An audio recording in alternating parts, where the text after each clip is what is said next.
Hi everyone. It's been a long time since I've uploaded a video, but it's not actually been a long time since I've made a video. I have quite a few videos that I need to edit or do things with and then upload. So my videos are going to start being out of order.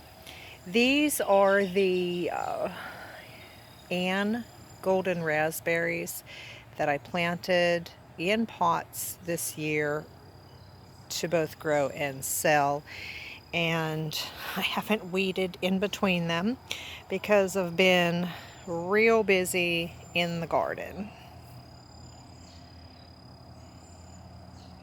Whoa. This right here for the past few years has been mostly where I've put my plants. I was in a car wreck a few years ago, so I couldn't even bend over, and I found these global buckets or earth buckets on YouTube, a video, and so I used them for quite some time. I've planted a few of them, like this one's planted, and a lot of them still need the planting material from last year removed, but we need to move all of these, the bucket garden, out to the garden out there. This is one of the plants I planted a while back. They're getting pretty big. They grow nice in here. And if you're interested in doing this, you can just search global buckets or earth buckets. There's a way to make them with one bucket. And you put a gallon jug inside there and you water it through the pot. And then there's a way to make them with two, so that there's probably a 4-inch water reservoir in the bottom. I actually now prefer the 1 gallon method, the 1 bucket method, just because it saves you a lot of money. Or you can just plant them and water them all the time, but technically they're called self-watering containers because you water them through here, and then like there would be a 1 gallon water reservoir in there, so that they appear to be self-watering, and as long as you don't allow them to dry out, they are. But then there's also a method to water them all at one time, which I just never got into. So I'm going to show you why I haven't had any videos recently. And this is pretty much it. I've planted and up-potted all of these trees that my husband wants. And right there I've planted quite a few plants in 1 gallon containers that I sell for $2. Over there I've got them in 1 quart containers, which I sell for $1. And these are just some of the buckets I've managed to move out here. But the biggest thing that's kept me so busy is the main garden. From there to there is 16 feet. That's 1 cattle panel. And last year we doubled that and added another cattle panel. And this year we added another 10 feet, which gave me which I made from 1 cattle panel, and then I would have a large piece left over to be able to use for the door on this end. This one isn't completed.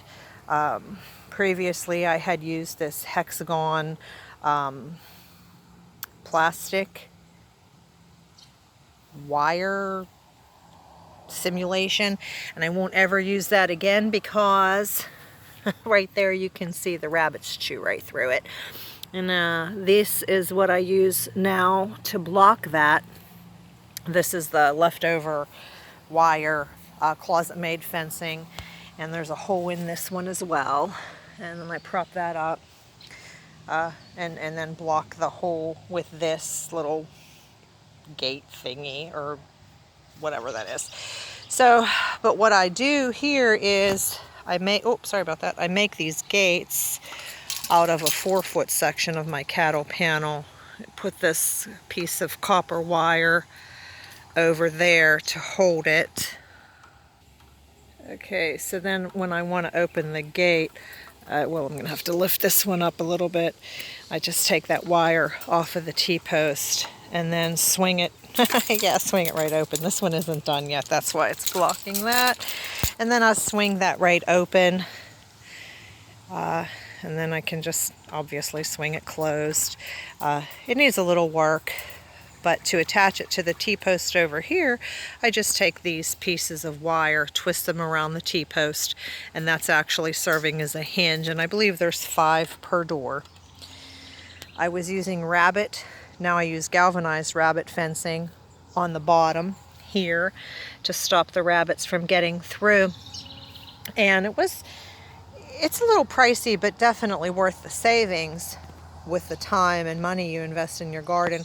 But then I had so many of these extra, I wanted to try these out to see if they work. I just cut a piece down to 2 feet and zip tie it to the door. And that's how I make that one rabbit proof on the bottom. But what we did is, like I said, last year we doubled the size of the garden, but we only had 3 rows. 1, 2, 3. So this year we added another 10 feet this way, but we also added 2 more 4-foot rows this way.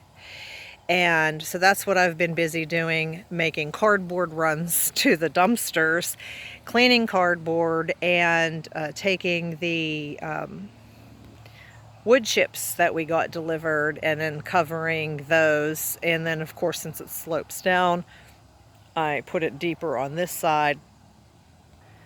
But if you remember in the one video where I showed you a cardboard path that was falling apart, that was right in here, and this section wasn't done, but I've pretty much completed it now. And then when I'm not working on that garden right here, I'm working in this smaller, more permanent area here. What I have here are my walnut trees, and here is my what I call my stink bug spice, cilantro. Oh, it's so disgusting. And then I believe once it goes to flower and seed, then that's a different spice. I think it's coriander.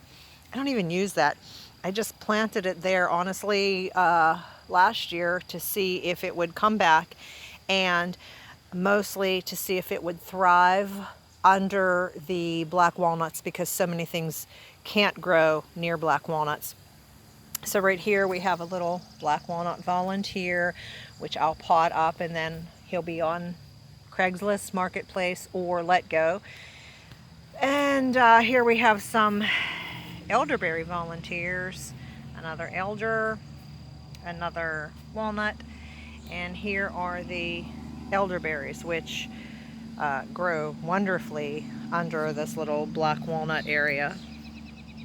And I started edging this out here because this is where the driveway is, and I just want to make it less close to my trees. And then in this area I want to put in more echinacea. This is an orange variety, but I wanted to go with more the original heirloom variety of the purpura. And so I have these, which aren't doing so well.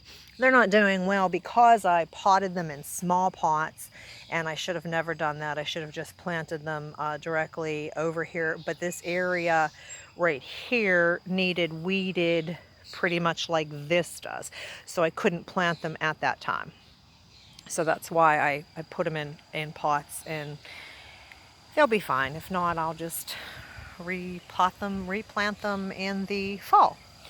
So over here, what I'm doing here is I'm trying to take this walnut to try to keep it small, to get walnuts on these small branches, and then I'm going to put this branch sideways like this and tie it to that tree to get it to grow towards that tree, which is what I've started here. I did this, you can see the string, I did these last year.